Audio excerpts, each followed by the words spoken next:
The Arizona desert stretched endlessly under the blazing afternoon sun in the summer of 1878. Elizabeth Carter wiped the sweat from her forehead as she guided her horse through the rocky terrain. She was a frontier nurse just 28 years old, and she'd learned long ago that the best medicinal herbs grew in the most remote places.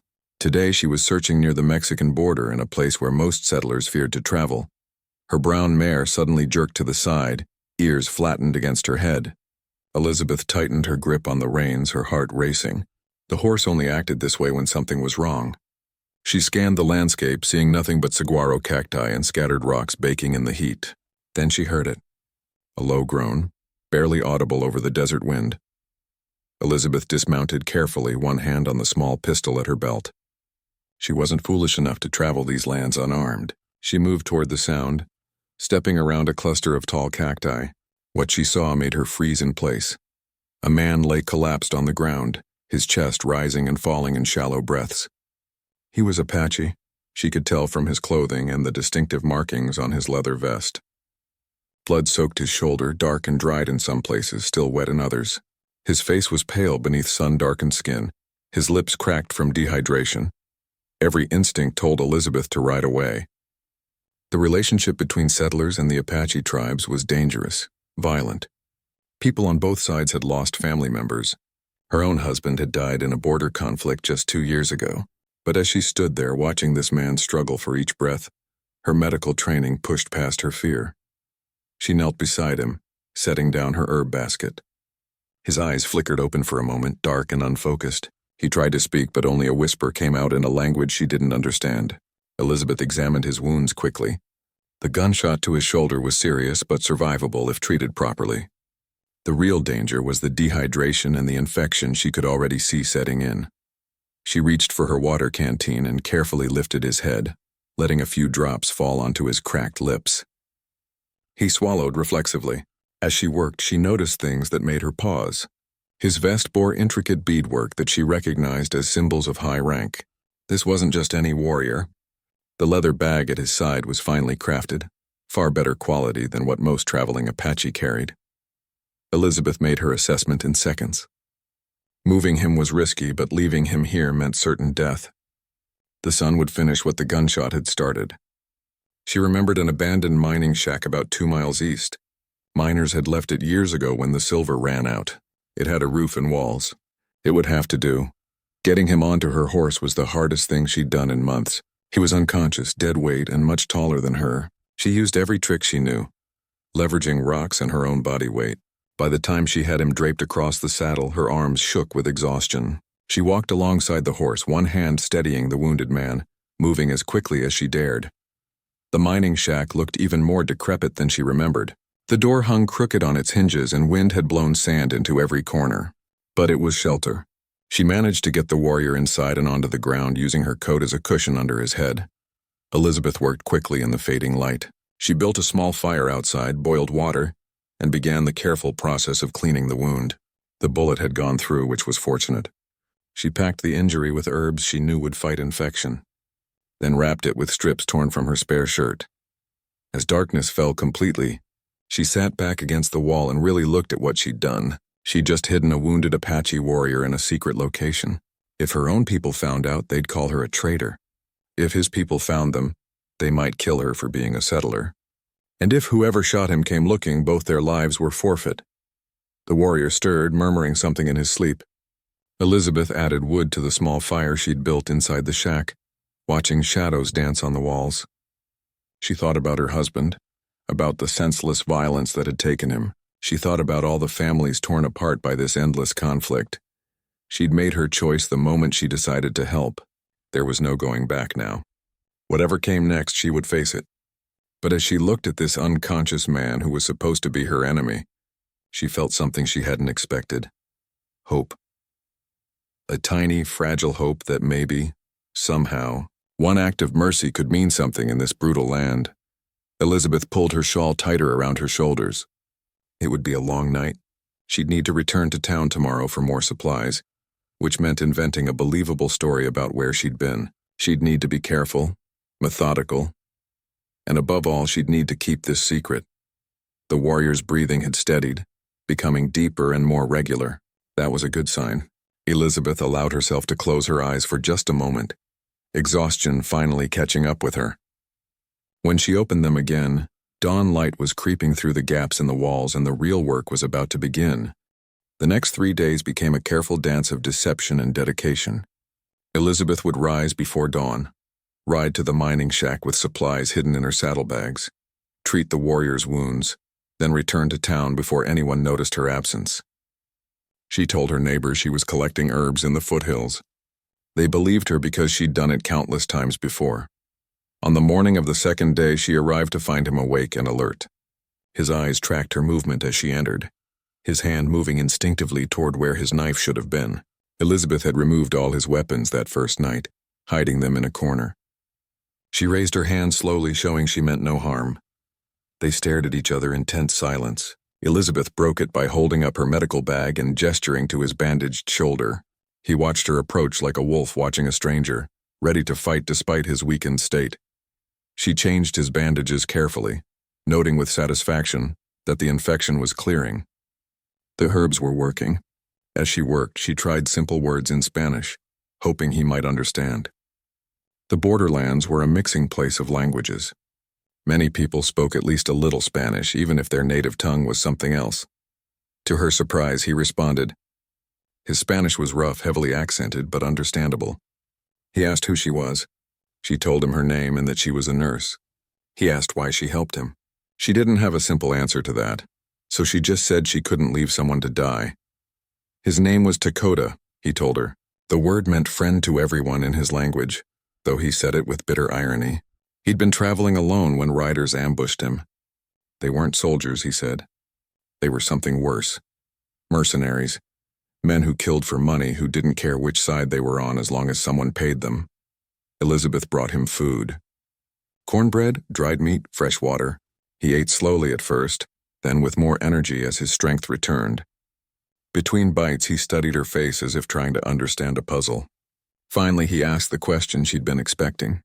Why would a white woman risk her life for an Apache warrior? She told him about her husband, about the ambush that killed him 3 years ago, about coming west to escape the grief, thinking she could help people on the frontier, about learning that pain looked the same on every face no matter what language they spoke. Dakota listened without interrupting. When she finished, he was quiet for a long moment. Then he began to talk about his own losses, a wife who died in childbirth, a brother killed by soldiers who didn't care that he was unarmed, a way of life disappearing like morning mist under the harsh sun of change. They were supposed to be enemies, but sitting in that dusty mining shack, they were just two people who'd seen too much death. On the third day, Dakota was strong enough to sit up without help. Elizabeth brought him tea made from desert plants, something to help with pain. As he drank it, he made a decision. She could see it in his eyes. He was going to trust her with something important. He asked her to bring him his leather bag. She retrieved it from where she'd stored his belongings. He opened it carefully and pulled out something wrapped in soft deerskin. His hands trembled slightly as he unwrapped it. Inside were several pieces of tanned hide covered in symbols and writing. Some she recognized as Apache, others looked like Spanish. A few might have been English. These were documents, he explained. Important papers that could change everything. Elizabeth leaned closer, trying to make sense of what she was seeing. Dakota began to explain, and with each word, she understood why someone had tried to kill him. He wasn't just a warrior. He was related to Cochise himself, one of the great Apache leaders. More than that, he was a diplomat, someone chosen to carry messages between tribes and governments. The documents he carried contained the details of a proposed peace treaty, not just between one Apache band and the American Army, but between multiple Apache tribes, the United States and Mexico, 3 parties who'd been at war for decades. The treaty proposed something revolutionary: protected lands that would span both sides of the border, places where Apache people could live according to their traditions without fear of removal or attack. In exchange, the raids would stop. Trade routes would open. The endless cycle of revenge and counter-revenge would finally end. Elizabeth felt her breath catch. She understood what she was holding. This wasn't just paper with writing on it. This was hope. Real tangible hope for peace. But Dakota's face was grim as he continued. Not everyone wanted peace.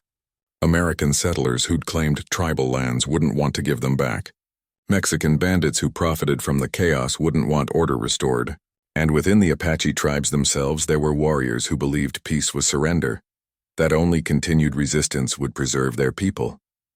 Someone had learned about his mission. Someone had paid those mercenaries to make sure he never reached his destination. The ambush wasn't random violence. It was assassination, carefully planned. Dakota had to deliver these documents to a secret meeting in 3 more days. Representatives from all 3 parties would gather at a remote canyon. If he didn't arrive with proof of the treaty terms, the whole negotiation would collapse. Years of careful diplomacy, done in secret to avoid those who wanted war, would be wasted. Elizabeth looked at his shoulder, still bandaged and healing. She looked at the documents spread between them. She looked at this man who was supposed to be her enemy, but who was really just someone trying to stop the killing. She asked the question already forming in her mind. Could he make the journey in 3 days? Even recovered, even with his horse, was it possible? Dakota's silence was her answer. He was still too weak. The journey was too far. He'd try anyway, he said. He had to try. But they both knew he wouldn't make it. As evening fell and Elizabeth prepared to return to town one more time, her mind raced. She thought about all the people who'd died in this conflict, the families torn apart, the children who'd grow up with hatred in their hearts because of what they'd seen. She thought about her husband, dying in a senseless fight over land neither side would remember in 100 years. And she thought about these papers, these fragile pieces of hide that represented something better, a chance to end it all. By the time she mounted her horse to ride home, Elizabeth had made a decision. She didn't tell Dakota yet. She needed one more night to be sure. But deep down she already knew what she was going to do. And it terrified her. Elizabeth didn't sleep that night. She sat at her small kitchen table, a single candle burning low, staring at the letter she was trying to write. Outside, the desert night was quiet except for the occasional cry of a coyote. Inside, her thoughts were anything but peaceful. She'd lived a careful life since her husband died. Kept her head down, helped people when they needed a nurse, stayed out of politics and conflicts. It was safe. It was sensible. But safety hadn't brought her any real peace. She'd just been existing, going through motions, waiting for time to make the pain fade. Now she had a choice to make. She could pretend she'd never found Dakota in the desert. She could let him attempt that impossible journey alone and tell herself she'd done enough by saving his life. Or she could do something that would put her own life at risk for a cause that might fail anyway. Elizabeth thought about the documents she'd seen, the careful negotiations that had taken years, the hope of ending a war that had consumed this land for as long as she could remember. She thought about all the future widows who wouldn't have to exist the way she did if this peace treaty succeeded. By the time dawn broke, she'd made her decision. It felt insane and right at the same time. She finished the letter to her friend Margaret, the woman who ran the general store. It was carefully worded, vague enough to avoid trouble, but clear enough that someone would know she'd chosen this path deliberately. She wrote that she was helping with something important, something that could save lives. She didn't mention Dakota or the Apache or the treaty, just that she might be gone for several days and not to worry. Elizabeth packed supplies methodically.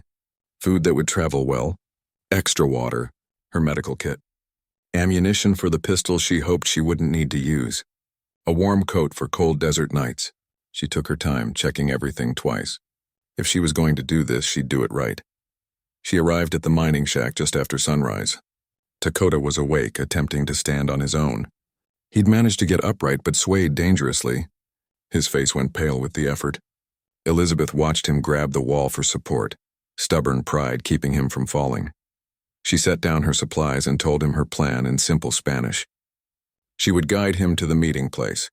She knew the territory, knew which trails to avoid, which water sources were reliable. Together, they'd have a better chance than he would alone.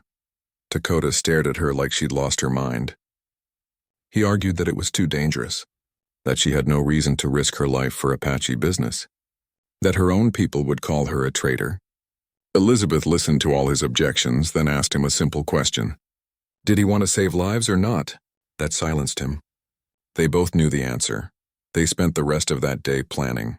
Dakota had traveled these lands his whole life, new paths and passages that didn't appear on any settler map. Elizabeth knew where cavalry patrols typically rode, which settlements to avoid, where suspicious strangers would be reported. Between them, they mapped out a route that might work.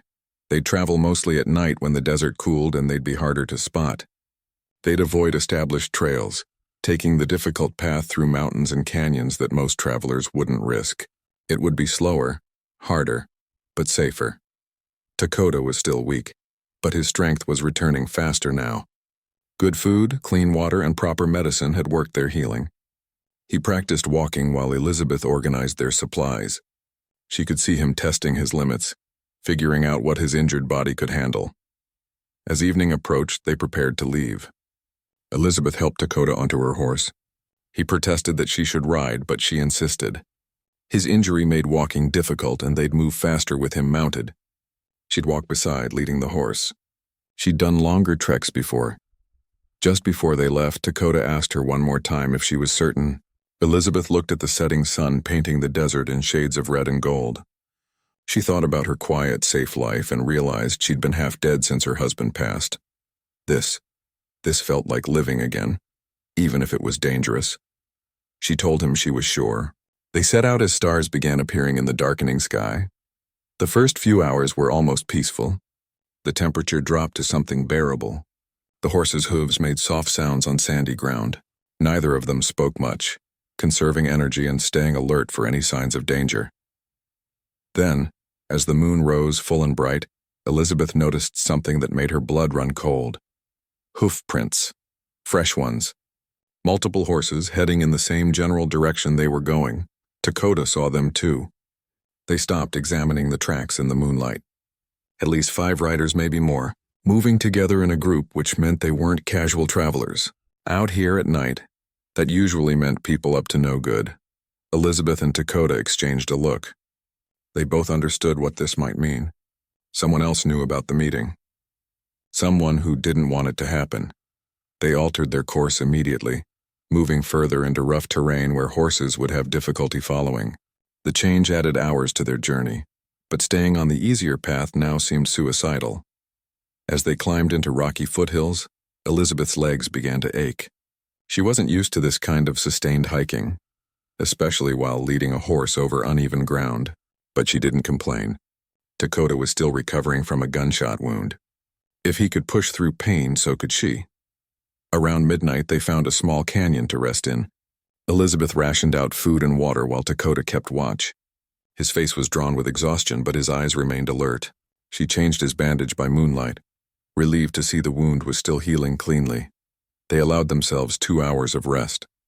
Elizabeth managed to sleep in brief snatches, her body demanding it despite her anxiety. When Dakota gently shook her awake, she felt like she'd barely closed her eyes. The second night of travel was harder than the first. Elizabeth's feet hurt in her boots. Her shoulders ached from steadying the horse over rough terrain. But every time she thought about stopping, she remembered what they were carrying. Those documents, that chance for peace, all the lives that might be saved. As dawn approached and they needed to find shelter for the day, they spotted something troubling. Smoke on the horizon. A campfire. In the direction they needed to go. Dakota suggested they scout it carefully. Elizabeth agreed, though her stomach knotted with fear. They found a place to hide the horse and crept closer on foot. What they discovered changed everything. The campfire belonged to a group of rough-looking men. Not soldiers, not Apache. These were mercenaries, hired guns. And from the snatches of conversation Elizabeth could hear, they were waiting for someone. Specifically, they were waiting for an Apache messenger carrying important papers. They knew. Somehow, the people who wanted war had learned not just about the meeting but about Dakota's route. This wasn't just an ambush. It was an assassination plot. Elizabeth and Dakota retreated silently back to their horse. They were in more danger than they'd realized. Getting to that meeting wasn't just about delivering documents anymore. They had to warn everyone that the peace talks had been compromised. That someone was trying to make sure the negotiation ended in blood. As they changed direction again, taking an even more difficult path, Elizabeth realized something. She'd thought saving one wounded warrior was the extent of her involvement. Now she understood she'd become part of something much bigger, something that could truly change the future of this land. They had 2 days left to reach the meeting place. Between them and their destination stood armed men paid to kill them. The easy choice would be to turn back, to save themselves. Neither of them even suggested it. They pushed forward into the rising sun, two unlikely allies carrying hope through a desert that had seen too much despair. The afternoon sun beat down mercilessly as Elizabeth and Dakota pushed deeper into territory few settlers dared to travel. They'd found a narrow canyon to shelter in during the hottest part of the day, but rest was impossible. Every sound made them tense. Every bird taking flight could signal approaching danger. Elizabeth studied their remaining supplies. They'd used more water than planned because of the detours. Food was holding out, but just barely. She did the calculations in her head. If they rationed carefully, they'd make it. If they had to make another major course change, things would get difficult. Dakota was examining his shoulder wound. It had held up remarkably well considering the punishment he was putting his body through. Elizabeth had taught him how to change his own bandages, though she still checked his work. Infection out here would be a death sentence. They'd agreed to rest for 3 hours, then push on through the evening and into the night. The meeting was tomorrow evening. They still had nearly a full day's travel ahead, and that was if nothing else went wrong. Something went wrong. Elizabeth was dozing fitfully when Dakota grabbed her arm. His other hand covered her mouth before she could make a sound. His eyes were fixed on the canyon entrance. She heard it then. Voices. Horses. Men approaching their hiding spot. They moved in absolute silence. Elizabeth's heart hammered so loud she was sure the riders would hear it. She and Dakota pressed themselves against the canyon wall, hidden behind a rocky outcrop. Their horse, thank God, remained quiet. Elizabeth had chosen her well. The mare was used to danger. The voices grew clearer. Elizabeth recognized English mixed with Spanish.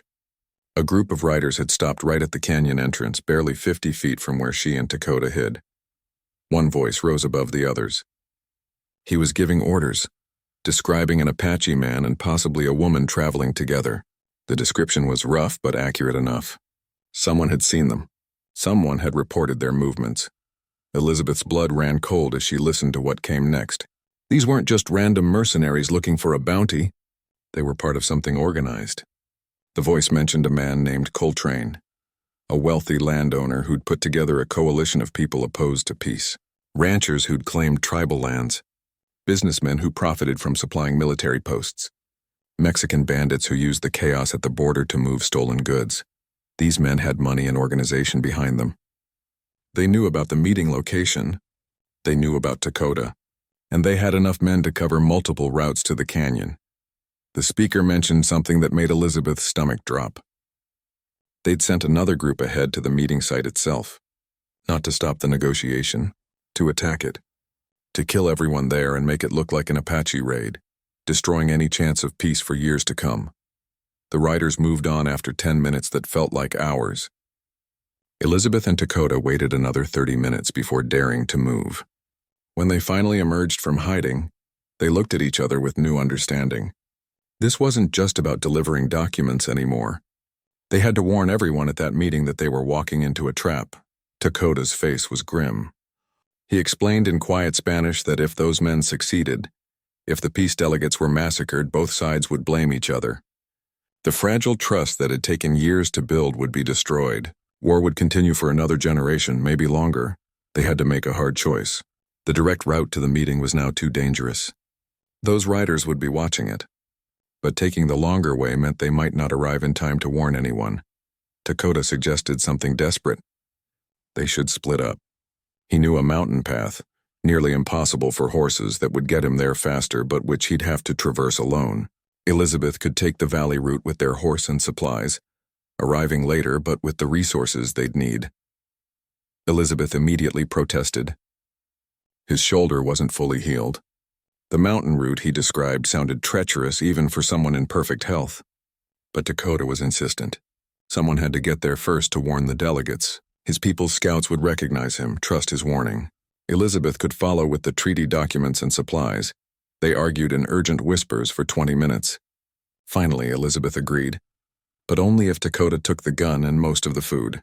If he was going alone through dangerous territory, he needed to be able to defend and sustain himself.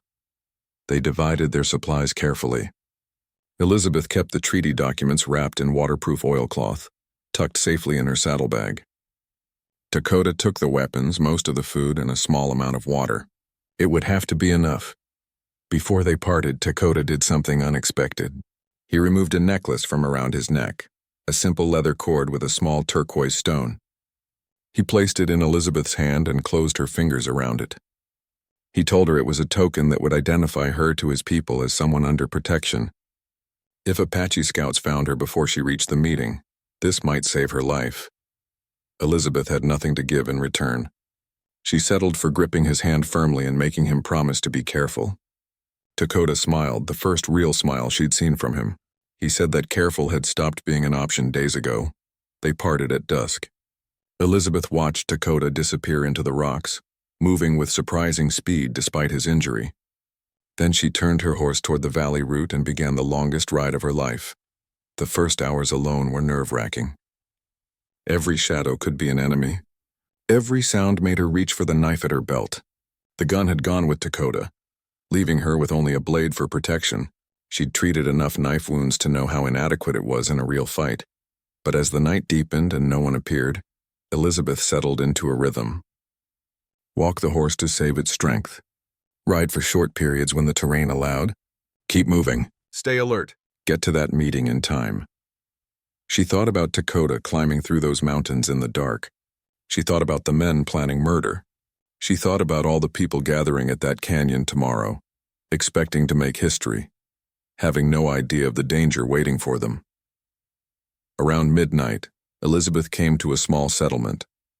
Just a trading post, really, run by a Mexican family she'd met once before. The patriarch, Carlos, was known for staying neutral in the conflicts. He traded with everyone and survived by being useful to all sides. Elizabeth made a calculated risk.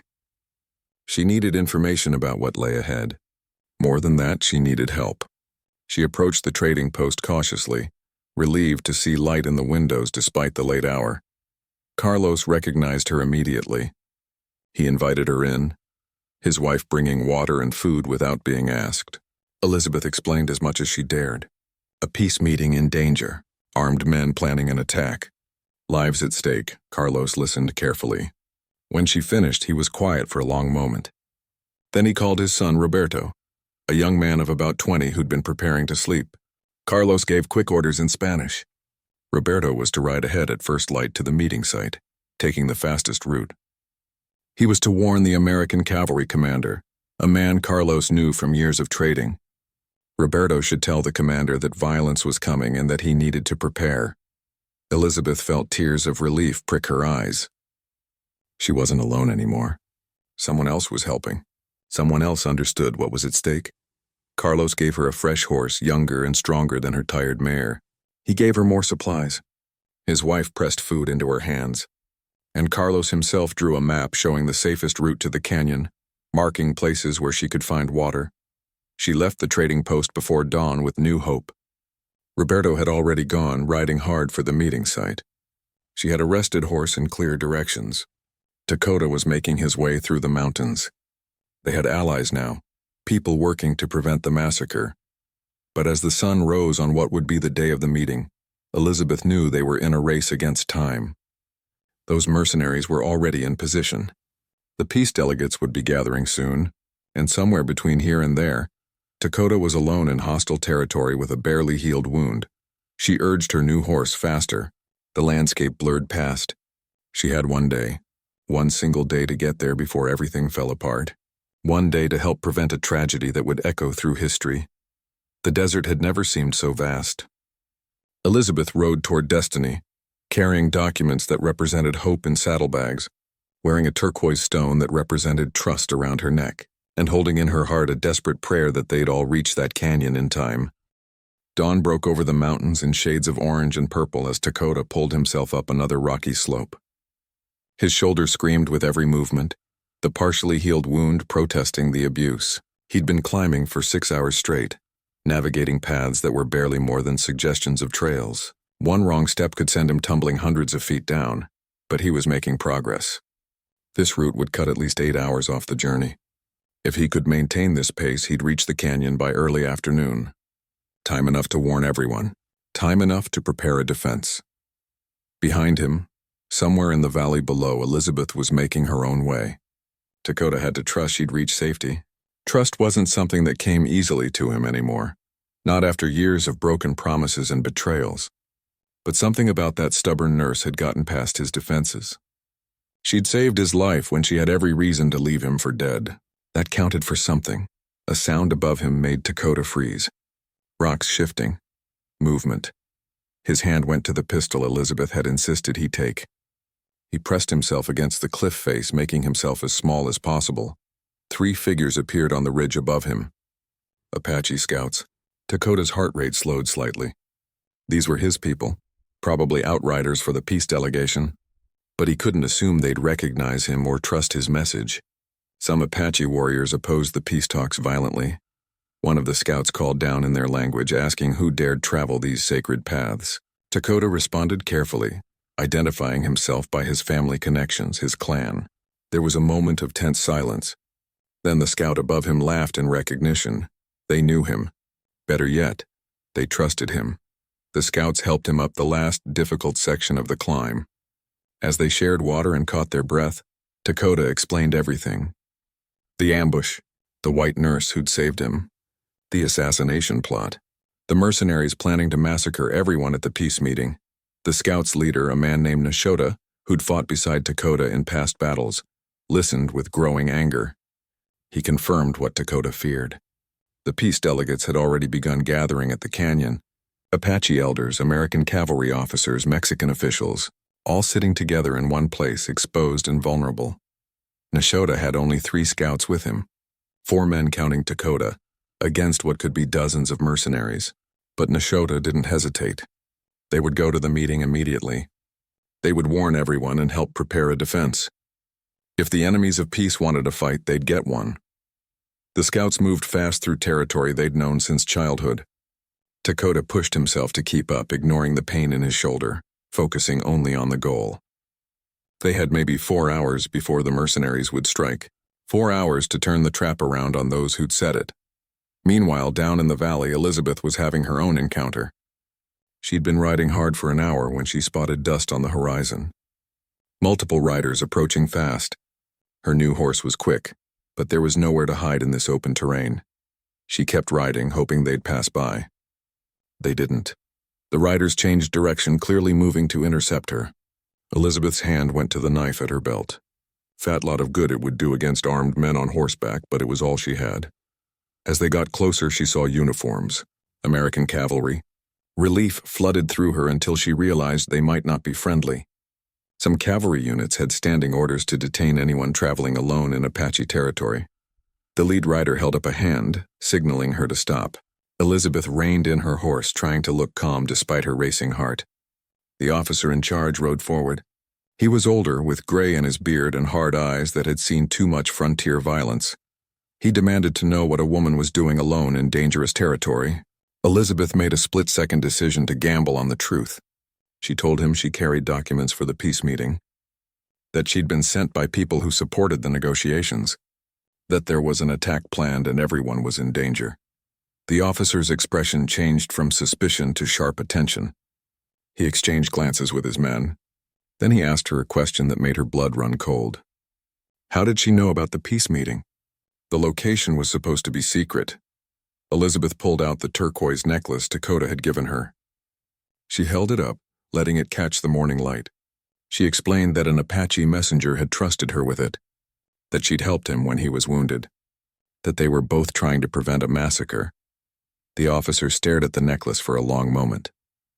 Then he did something Elizabeth didn't expect. He smiled. It wasn't a warm smile, more like the grim expression of a man who just had his worst suspicions confirmed. His name was Colonel Davidson. He'd been on his way to the peace meeting as one of the American representatives. But he'd received a coded message the night before from a young Mexican man named Roberto, warning of an attack. The colonel had been debating whether to believe it. Elizabeth's arrival, her story, and that necklace convinced him it was real. Davidson made quick decisions. He split his unit. Half would ride with him and Elizabeth to the meeting site at full speed. The other half would circle around to approach from a different direction. catching any attackers between two forces. It was risky, dividing his already small force, but it gave them a chance. Elizabeth found herself riding alongside cavalry soldiers, her horse keeping pace with their military mounts. Davidson peppered her with questions as they rode. How many attackers?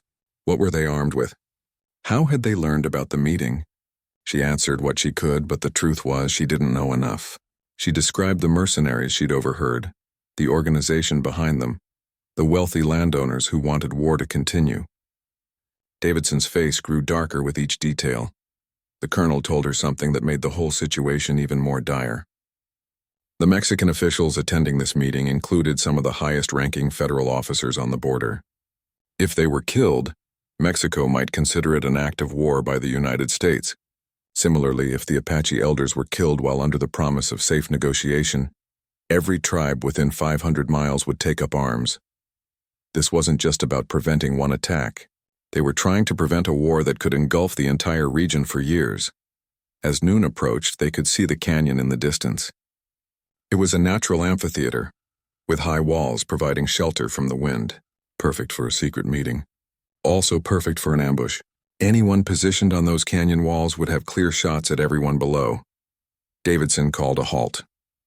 They needed to approach carefully, scout the situation before charging in. He sent 2 men ahead on foot to observe and report back. The wait was agonizing. Elizabeth could feel every second ticking past like a heartbeat. The scouts returned with troubling news. The canyon was full of delegates. Apache elders in traditional dress sat on one side, Mexican officers in formal uniforms on another.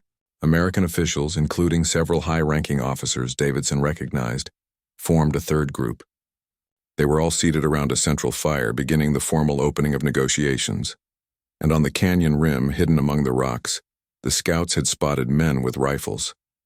At least a dozen, maybe more. The mercenaries were already in position. The trap was set. Davidson's jaw clenched.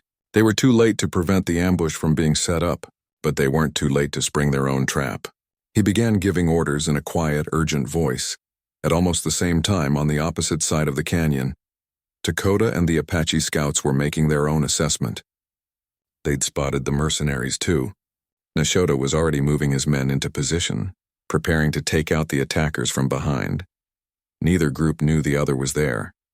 Neither group knew that Roberto had successfully warned the Mexican officials, and that they'd quietly positioned some of their own guards around the canyon approaches. The peace delegates in the canyon below continued their opening ceremonies, unaware that above them, 3 different forces were preparing to protect them from mercenaries who were preparing to attack. The stage was set. Multiple groups with different loyalties all converging on one point. When the violence started, there would be chaos. People who were supposed to be enemies would have to fight side by side. Trust would have to be built in seconds, not years. Elizabeth checked the medical supplies in her saddlebag. She had a terrible feeling she was going to need them. As the sun reached its peak and heat shimmered off the desert rocks, everyone waited for the moment that would determine the future of 2 nations. In the canyon, an Apache elder stood to speak about peace. On the rim, a mercenary leader gave the signal to prepare to fire. And closing in from 3 directions, people who'd never worked together in their lives prepared to stop a massacre. The first shot rang out just as the elder finished saying the word for hope in his language, and then everything erupted into chaos. The gunshot echoed off the canyon walls like thunder. For a frozen moment, nobody moved. Then pandemonium broke loose. The peace delegates in the canyon scrambled for cover. Years of survival instincts kicked in. Apache elders dove behind rocks with surprising speed. Mexican officers reached for sidearms. American cavalry officers started shouting orders to men who weren't there yet. But the expected barrage of gunfire from above didn't come. Instead, there was shouting. The sounds of a different fight breaking out on the canyon rim. Dakota and the Apache scouts had reached the mercenaries' position seconds after that first shot was fired. They hit the attackers from behind, taking down 3 men before the others even realized they were under attack. Nashota fought with the fury of someone defending his people's last chance at peace. On the opposite rim, Colonel Davidson's soldiers opened fire on another group of mercenaries. The attackers found themselves caught between 2 forces, their carefully planned ambush falling apart. The mercenary leader, a scarred man named Rourke, realized immediately what had happened. They'd been discovered. The trap had been reversed. He started screaming orders to retreat, but his men were scattered, pinned down, confused. In the chaos, some of the mercenaries tried to complete their original mission. They fired down into the canyon, not carefully aimed shots, but desperate attempts to kill someone important before they had to run. Bullets ricocheted off rocks. One Apache elder took a shot to the leg. A Mexican officer went down, clutching his arm. Elizabeth heard the colonel shout her name. She turned to see him pointing at the canyon floor where the wounded needed help. Without thinking, she spurred her horse forward, riding directly into the firefight. It was insane. It was necessary. She was a nurse and people were bleeding. She made it to the canyon floor somehow, bullets kicking up dust around her horse's hooves. She threw herself off the animal and ran to the nearest wounded man, the Apache elder with the leg wound. He stared at her in shock, this white woman appearing in the middle of a battle to help him. Elizabeth ripped open her medical bag, working with hands that shook but didn't stop. She packed the wound, applied pressure, gave the elder water. Around her, the delegates who'd scattered were starting to realize that someone was fighting to protect them. An American officer approached her position cautiously. He'd recognized what she was doing and wanted to help. Together, they dragged the wounded elder to better cover. The Mexican officer with the arm wound crawled over to join them, and Elizabeth worked on him next. Up on the rim, Dakota was fighting for his life. His shoulder wound had reopened with the exertion, blood soaking through his shirt, but he couldn't stop. A mercenary swung a rifle at his head. Dakota ducked and struck back with his knife. The fight was brutal, close quarters, desperate. Nashota appeared beside him, covering his weak side. The two warriors moved together like they'd done in countless battles before. But this time, they weren't raiding settlements or fighting soldiers. They were protecting a peace conference. The irony wasn't lost on either of them. Colonel Davidson's cavalry was pushing hard against the mercenaries from their side. The colonel fought with controlled precision. Each shot carefully aimed, each order clear and direct. He'd been in enough battles to know when the tide was turning. The mercenaries were breaking, but Rourke wasn't finished. He'd been paid too much money to give up easily. He rallied about 8 men who were still combat effective and made a desperate push toward a section of the rim directly above where the main delegation had taken cover. If they could get there, they could still complete the mission. They almost made it. They fought through Mexican guards who'd been quietly positioned around the canyon. They dodged cavalry bullets. They were 20 feet from a position where they could fire straight down at the peace delegates. Then they ran into something unexpected.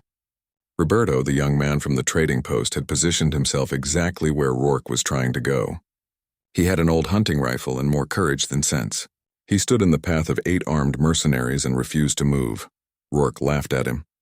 One kid with an ancient rifle against 8 professionals. Then Roberto fired. His shot took down the man next to Rourke. And suddenly Dakota was there with 2 Apache scouts. And cavalry soldiers were coming from the other direction. And Roberto wasn't alone anymore. The fight that followed was fast and vicious. Rourke's desperation made him dangerous. He wounded one of Dakota's scouts badly. He put a bullet through Roberto's shoulder. But he couldn't get past them. The defenders held their position, protecting the delegates below with their own bodies if necessary. Finally, Rourke made the decision to retreat. He'd lost more than half his men. The mission was a failure. Staying meant dying. He whistled a retreat signal, and the surviving mercenaries broke off contact. Running for horses they'd hidden nearby. Colonel Davidson wanted to pursue, but his men were scattered and the wounded needed attention. He let them go, focusing instead on securing the area and accounting for his people. As the gunfire faded, an eerie silence fell over the canyon. Smoke from black powder hung in the air. Everyone was breathing hard, checking themselves and others for wounds. Then from the canyon floor, one of the Apache elders stood up. He was old, his hair white, his face lined with decades of sun and struggle. He looked around at the scene. Apache warriors and American soldiers, Mexican guards and a white nurse. All of them had just fought together to protect this meeting. The elder began to speak. His voice carried in the quiet canyon, speaking in Apache first, then switching to Spanish that most people there understood. He said that what just happened proved something. When people wanted war, they had to hide in rocks and shoot from ambush. But when people wanted peace, they stood together in the open and faced those who came to kill them. He said the blood spilled today was spilled by people who believed in something bigger than old hatreds. Apache blood mixed with Mexican blood mixed with American blood on these rocks. All of it shed defending the same thing. Peace. The elder gestured to where Elizabeth was still working on the wounded. He pointed to Dakota, bleeding from his reopened shoulder wound but still standing. He indicated the young Roberto, being helped down from the rim with a bullet hole through his shoulder. He looked at Colonel Davidson, who just fought alongside Apache warriors his men had been shooting at a month ago. This, the elder said, was what they were trying to build. Not a peace where people forgot their differences or pretended the past didn't happen, but a peace where people could stand together when it mattered, where an old enemy could become a new ally, where trust didn't have to be blind, just willing to try. Other voices joined his. A Mexican colonel spoke about how tired he was of burying soldiers in border skirmishes.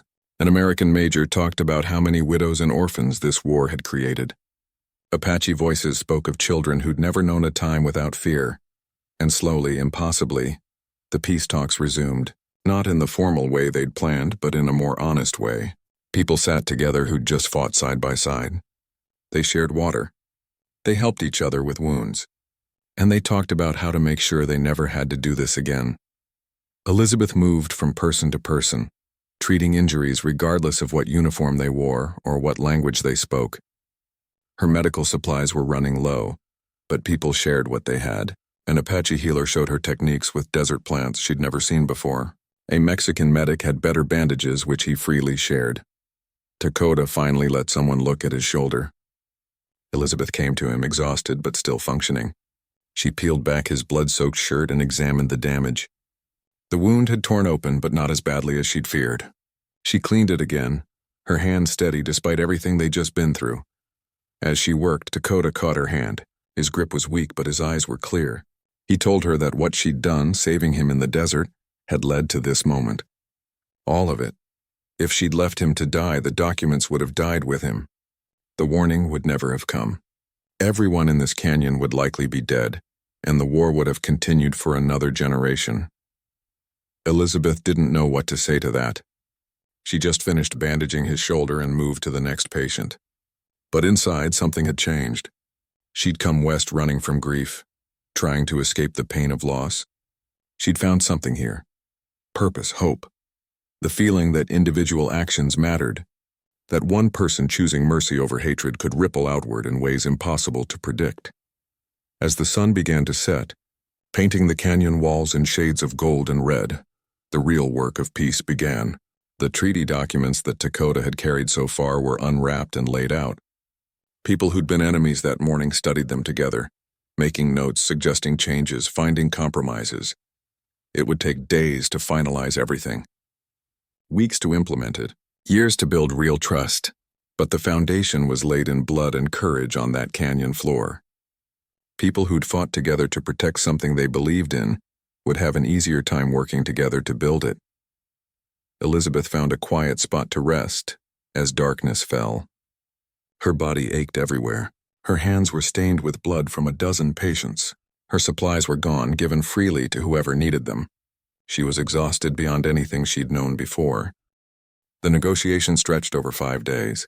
5 days that would reshape the entire region for generations to come. Elizabeth stayed in the canyon, working as a medic for all sides while the talks continued. Her presence became a symbol of the new cooperation everyone was trying to build. The first full day after the attack was spent simply dealing with practical matters. Wounded men needed continued care. The dead, 3 mercenaries and 1 Mexican guard, needed proper burial. Sentries had to be posted in case Rourke tried another attack, though scouts reported the mercenaries had scattered, running for their lives. Colonel Davidson took command of security with Apache scouts working alongside his cavalry. It was strange watching them coordinate patrols together, men who'd been hunting each other weeks ago now sharing information about terrain and potential threats. But the shared combat had created bonds that words alone never could have. The treaty documents that Dakota had protected became the foundation of the talks. But they were just a starting point. Each side had concerns, needs, red lines they wouldn't cross. The Apache elders wanted guarantees about sacred sites and hunting grounds. The American representatives worried about settler rights and military access. The Mexican officials needed assurances about border control and trade routes. Elizabeth watched from the sidelines as these discussions unfolded. She was fascinated by how they worked through disagreements. When tempers flared, someone would gesture to the canyon walls, still scarred by bullet impacts from the attack. That reminder of what they'd fought together to prevent usually cooled heated arguments. On the second day, a breakthrough came. One of the Apache elders, a man named Gray Wolf, proposed something radical. Instead of drawing new borders and dividing land, why not create zones where multiple groups had shared rights? Places where Apache could hunt and gather according to seasonal patterns, where settlers could establish farms with Apache permission, where Mexican traders could move freely with proper documentation. It was complicated. It required trust. But as Gray Wolf pointed out, they'd already shown they could trust each other when it truly mattered. The concept sparked intense debate, but it opened new possibilities. People started thinking creatively instead of just defending old positions. Takota participated in the discussions despite his injured shoulder. His unique perspective, having nearly died for this peace and having been saved by someone from the other side, gave him moral authority. When he spoke about Elizabeth's choice to help him instead of leaving him to die, it reminded everyone that peace started with individual decisions to see humanity in the enemy. Elizabeth found herself consulted too, though she'd never expected it. The negotiators asked her opinion on practical matters. How could medical care reach remote areas? What did frontier communities really need? Her perspective as someone who'd lived and worked among common settlers provided ground truth that the officials lacked. On the third day, Roberto rejoined the group. His shoulder was bandaged and his arm in a sling, but he was alive and mobile. His father Carlos arrived with him, bringing supplies and news from the outside world. Word of the attack had spread.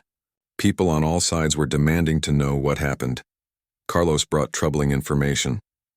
The men behind the assassination attempt, wealthy landowners like Coltrane, were spreading false stories. They claimed the Apache had attacked the peace meeting, that the negotiations had been a trap. They were trying to undermine the treaty before it was even signed. Colonel Davidson immediately dispatched writers with official reports to military headquarters and territorial government. The Mexican officials sent their own messengers with accurate accounts. But Gray Wolf pointed out that official statements wouldn't be enough. People believed stories more than documents. An Apache woman elder named Whitefeather suggested something bold.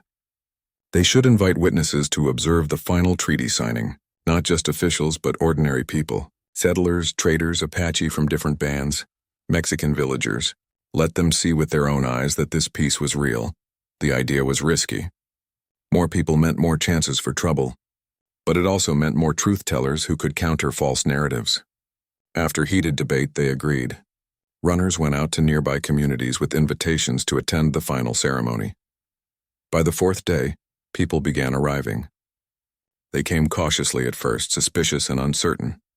But they saw Apache and American soldiers patrolling together. They saw Elizabeth treating wounded men from all sides without discrimination. They saw Mexican, American, and Apache leaders eating around the same fire, talking and sometimes even laughing. The visual evidence was powerful. More powerful than any proclamation could be. Settlers who'd feared and hated the Apache found themselves trading stories with warriors around campfires. Mexican traders who'd been caught between warring factions suddenly saw opportunity for legitimate business instead of smuggling. Apache families who'd lived in constant fear of attack dared to hope their children might grow up differently. Elizabeth worked almost without rest during these days. The influx of people meant more medical issues. She treated everything from infected wounds to snake bites to a difficult childbirth in an Apache woman who'd traveled for days to be present for the treaty signing. Each patient was a small bridge, a moment of connection across divides. Takota became something of a celebrity, though he clearly hated the attention. His story of being saved by a white nurse had spread, growing more dramatic with each retelling. He tried to downplay it, but others wouldn't let him. To many Apache, he represented a new kind of courage. Not the courage to fight, but the courage to trust, to believe peace was possible even after everything that had happened. On the fifth day, they finalized the treaty language. It was written in 3 languages, English, Spanish, and Apache. Translators checked and rechecked every word. making sure meanings aligned. The document was longer than anyone had expected, full of specific provisions about land rights, trade regulations, dispute resolution, and protection of cultural practices. But the heart of it was simple. 3 groups that had been at war agreed to live in peace, to settle disputes through talking instead of killing, to respect each other's rights to exist and prosper, to protect each other from those who would profit from continued conflict. The treaty established mixed councils that would oversee implementation. Apache, American, and Mexican representatives would serve together, making decisions collaboratively. It wasn't perfect. Everyone had compromised on something they'd wanted. But it was fair, or as fair as human agreements ever got. As sunset approached on that 5th day, preparations began for the formal signing ceremony. A large table was set up in the center of the canyon. The treaty documents, written on fine paper that Carlos had brought, were laid out carefully. Representatives from each side would sign, witnessed by everyone present. Elizabeth helped set up the area, arranging seating and making sure everyone had water in the evening heat. She felt strange being part of such a historic moment. A few weeks ago, she'd been just a frontier nurse living a quiet life. Now she was watching the end of a war. Dakota found her as the crowd began gathering. His shoulder was healing well, though he'd carry a scar for the rest of his life. They stood together in comfortable silence, watching the sun paint the canyon walls in brilliant colors. He asked her what she'd do after this. Elizabeth admitted she didn't know. Return to her settlement, probably. Continue her nursing work, but she knew it would feel different now. She'd seen what was possible when people chose differently. Dakota told her something then that surprised her. The Apache elders wanted to honor her formally, to acknowledge what she'd done, not just saving his life, but everything that followed from that choice. Whitefeather had proposed making Elizabeth an official friend of the people, a recognition rarely given to outsiders. Elizabeth didn't know what to say. The honor moved her deeply, but she also felt unworthy. She'd just done what any decent person should do. She'd helped someone who was hurt. Dakota smiled at that. He said that was exactly why she deserved recognition. She'd done what any decent person should do, at a time when most people wouldn't have. That was what made the difference. That was what started everything else. As darkness fell and torches were lit around the ceremony space, Elizabeth took her seat among the witnesses. She was wedged between an Apache grandmother and a Mexican merchant, part of the diverse crowd that had gathered to watch history being made. The signing ceremony was surprisingly emotional. Each representative who put their name to the treaty spoke about why they believed in this peace. Some talked about children they'd lost. Others spoke of hope for the future.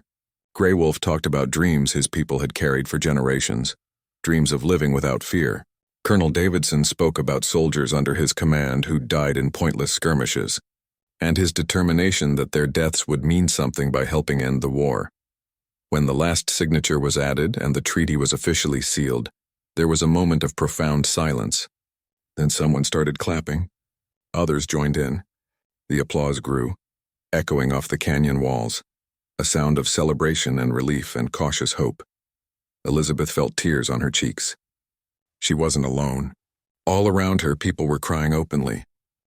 Elizabeth returned to her settlement 3 weeks after she'd left it. The town looked exactly the same, but she'd changed so completely that familiar streets felt foreign. Her neighbors stared as she rode in, whispers following her progress down the main road. They'd heard stories. Wild, impossible stories about a nurse who'd helped Apache warriors and been present at secret peace negotiations. Margaret, her friend who ran the general store, embraced her tightly when she dismounted. There were tears in Margaret's eyes. She'd read Elizabeth's vague letter and feared the worst. Seeing her friend alive and whole was overwhelming. Over coffee in Margaret's back room, Elizabeth told the real story. Not the exaggerated versions already circulating, but what actually happened. Finding Dakota wounded in the desert. The choice to help. The journey to the canyon. The battle to protect the peace talks. Margaret listened without interrupting, her expression shifting from shock to wonder to fierce pride. The story spread through town, but now with accuracy behind it. Some people called Elizabeth a hero. Others muttered that she'd betrayed her own kind by helping an Apache. She ignored both extremes. She'd done what her conscience demanded. That was enough. Life settled into new rhythms. The treaty was being implemented slowly but steadily. Mixed councils met regularly to resolve disputes before they escalated. Trade routes opened between communities that had been isolated by conflict. Apache families began moving through territories they'd been forced to avoid for years. There were problems, of course. Some settlers refused to accept the new reality and caused trouble. Some Apache warriors, particularly younger men who'd grown up knowing only conflict, chafed at the restrictions peace imposed. A few Mexican bandits tried to exploit the transition period, but the treaty held because enough people on all sides wanted it to hold. Elizabeth's role evolved in unexpected ways. She became a liaison of sorts, someone both settlers and Apache trusted. When medical issues arose in Apache camps, she was often called to help. When Apache healers had knowledge that could help settlers, she helped facilitate those exchanges. Her small house became a meeting point, neutral ground where people from different worlds could interact safely. Takota visited her several times over the following months.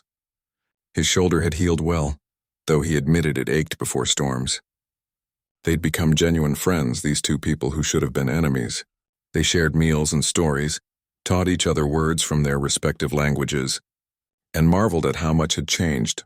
During one visit, Takota brought news that the mixed councils were establishing a new settlement near the border, a place where Apache, Mexican, and American families would live side by side. The first town built on the principles of the treaty. They needed a resident nurse, someone who understood and respected all three cultures, someone everyone trusted. He didn't directly ask Elizabeth to take the position. He didn't need to. She saw the hope in his eyes, the belief that she could help build something even more meaningful than what she was already doing. Elizabeth thought about it for days. The new settlement would be challenging, probably dangerous at times. There would be conflicts, misunderstandings, moments when old hatreds threatened to resurface. But there would also be children growing up seeing cooperation as normal, families learning to live together. A real test of whether the treaty could work in daily life. She accepted the position. Margaret cried again, this time from mixed sadness and pride. The town held a farewell gathering for Elizabeth, an awkward affair where people who'd criticized her choices stood alongside those who'd supported her. She thanked them all, meaning it. Even the critics had made her stronger, more certain of her choices. The new settlement was called Tres Cruces, 3 Crosses, symbolizing the 3 groups coming together. Elizabeth arrived to find it barely more than a construction site. But the energy was incredible. Apache and settlers and Mexican families working side by side to build homes, dig wells, establish farms. Children from all 3 groups playing together, creating their own games that mixed languages and traditions. Her first year in Tres Cruces was the hardest work of her life. Medical emergencies happened constantly. She delivered babies from 3 different cultures, learning different traditional practices around childbirth. She treated injuries from construction accidents, agricultural work, and the occasional fight when old tensions boiled over. She trained others in basic medical care, creating a small network of people who could help when she couldn't be everywhere at once. But she also witnessed miracles, small daily miracles of people choosing to understand instead of hate. She watched an Apache elder teach settler children about desert plants. She saw a Mexican carpenter teach traditional building techniques to Apache youth. She treated a settler family who'd invited Apache neighbors for dinner and accidentally triggered a cultural misunderstanding, then helped everyone laugh about it afterward. Roberto became a regular visitor to Tres Cruces. His shoulder had healed, though he carried his arm differently now. He'd become involved in trade between the communities, using his family's connections and the trust he'd earned during the battle at the canyon. He and Elizabeth developed a close friendship, 2 people who'd been changed by the same extraordinary events. 2 years after the treaty signing, Elizabeth received unexpected visitors. A formal delegation led by Grey Wolf and White Feather. They came to tell her that the treaty was succeeding beyond anyone's hopes. Violence in the region had dropped dramatically. Trade was flourishing. Children on all sides were growing up with less fear and more opportunity. But they also came with a request. They wanted to build a school in Tres Cruces, a place where children from all 3 groups could learn together. They needed someone to lead it who understood education and cultural sensitivity. They were asking Elizabeth. She was honored but had to decline. Teaching wasn't her skill. Medicine was where she could help most. But she helped them find someone perfect for the role. A young Mexican woman named Isabella, who'd been educated in Mexico City and believed passionately in the treaty's promise. Isabella arrived in Tres Cruces and built something remarkable, a school that became a model for other mixed communities. 5 years after that day in the desert when Elizabeth found a dying warrior, Tres Cruces held a celebration. The settlement had grown into a real town, with permanent buildings, established businesses, and a population approaching 300. Children who'd been born there knew no other life, growing up in a world where their Apache, Mexican, and American neighbors were just neighbors, not threats. Elizabeth stood at the edge of the celebration, watching people dance and laugh together. Dakota found her there, as he often did during his visits. They'd both aged visibly. His hair showed gray now. Lines had deepened around her eyes. But they'd also both found something neither expected: purpose, peace, the satisfaction of having helped build something that mattered. Dakota told her something that evening that she'd treasure for the rest of her life. He said the elders sometimes used her story when teaching young people about the values their people needed to survive. Not the old values of revenge and resistance, though those had their place in history, but newer values: the courage to show mercy, the wisdom to see past immediate fear to longer possibilities, the strength to choose differently. He said her choice to help him instead of leaving him to die had changed not just his life but the trajectory of entire nations. The ripples from that one decision had spread wider than either of them could have imagined. Thousands of people were living better lives because she'd been unable to walk past suffering, even when it wore the face of an enemy. Elizabeth argued that she'd done only what anyone should do, but Dakota shook his head. Most people wouldn't have done it. That was the point. Most people would have let fear, hatred, or simple self-preservation guide their choice. She'd let compassion guide hers. That made all the difference. As the years continued to pass, the Treaty of Two Nations became simply the way things were. Younger people grew up taking for granted what had seemed impossible to their parents. The mixed councils became routine. Cross-cultural trade became normal. Intermarriage between groups once unthinkable became increasingly common. Problems still arose. There were still conflicts, still people who clung to old hatreds. But the framework existed to resolve issues peacefully, and more importantly, there were enough people who'd experienced the alternative, who remembered the years of war, to fight fiercely to maintain peace. Elizabeth lived to see Tres Cruces become a thriving town of over 1,000 people. She saw the school expand to include students from communities 50 miles away. She saw the first generation of children raised in peace become adults and start families of their own, passing on values of cooperation instead of conflict. She never married again, though she had offers. Her life felt complete without it. She had her work, which remained meaningful until her last days. She had her friends from that extraordinary summer, bonds forged in shared danger that never weakened. She had the satisfaction of watching something she'd helped birth grow into maturity. When Elizabeth was in her 60s, Dakota brought his grandson to meet her. The boy was 10, bright-eyed and curious. Dakota wanted him to